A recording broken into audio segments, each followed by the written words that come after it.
सोचो, 400 साल पहले जब न कोई मॉडर्न मशीन्स थीं और न ही क्रेन, तब हजारों मजदूर सफेद संगमरमर के भारी पत्थरों को सैकड़ों किलोमीटर दूर से आगरा तक ला रहे थे। हाथियों के काफिले, बैलगाड़ियां और मजदूर दिन रात काम कर रहे थे, और उन्हीं पत्थरों से दुनिया की सबसे खूबसूरत इमारतों में से एक ताजमहल खड़ा हो गया। 1632 में मुगल बादशाह शाहजहां ने इसका निर्माण शुरू करवाया और लगभग 22 साल तक 20,000 से ज्यादा कारीगर इस पर काम करते रहे। लेकिन सबसे बड़ी चुनौती बिल्डिंग बनाना नहीं थी। असली चैलेंज था इसे यमुना नदी के किनारे खड़ा करना। नदी के पास की जमीन बहुत नरम थी और इतनी भारी इमारत कभी भी धंस सकती थी। इसलिए इंजीनियर्स ने पहले गहरी खुदाई करवाई और सैकड़ों कुएं जैसी संरचनाएं बनाई। इन कुओं को पत्थर और लकड़ी से भरकर एक मजबूत फाउंडेशन ग्रिड तैयार किया गया, जिससे पूरा वजन बराबर डिस्ट्रीब्यूट हो सके। इसके बाद संगमरमर राजस्थान के मकराना से लाया गया।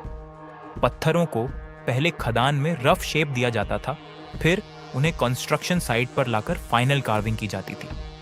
खास बात यह थी कि पत्थरों को इस तरह काटा जाता था कि वे बिना सीमेंट के एक दूसरे में परफेक्टली फिट हो जाएं। बाइंडिंग के लिए चूना, बैल का गूदा, गुड़ और खास ऑर्गेनिक मिक्सचर का मोर्टार इस्तेमाल किया गया, जो समय के साथ और मजबूत होता गया। इतने भारी पत्थरों को ऊपर उठाने के लिए उन्होंने लगभग 15 किलोमीटर लंबा मिट्टी का रैंप बनाया था। मजदूर और जानवर उस ढलान पर पत्थरों को खींचकर ऊपर तक ले जाते थे। कहा जाता है कि 1000 से ज्यादा हाथी सिर्फ मटेरियल ट्रांसपोर्ट में लगे थे।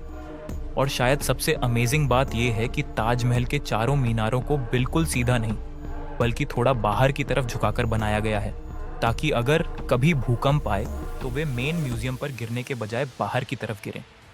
और यही वजह है कि 400 साल बाद भी ताजमहल सिर्फ प्यार की निशानी नहीं, बल्कि मेडिवल इंजीनियरिंग का एक ऐसा मास्टरपीस है जिसे देखकर आज भी इंजीनियर्स हैरान रह जाते हैं।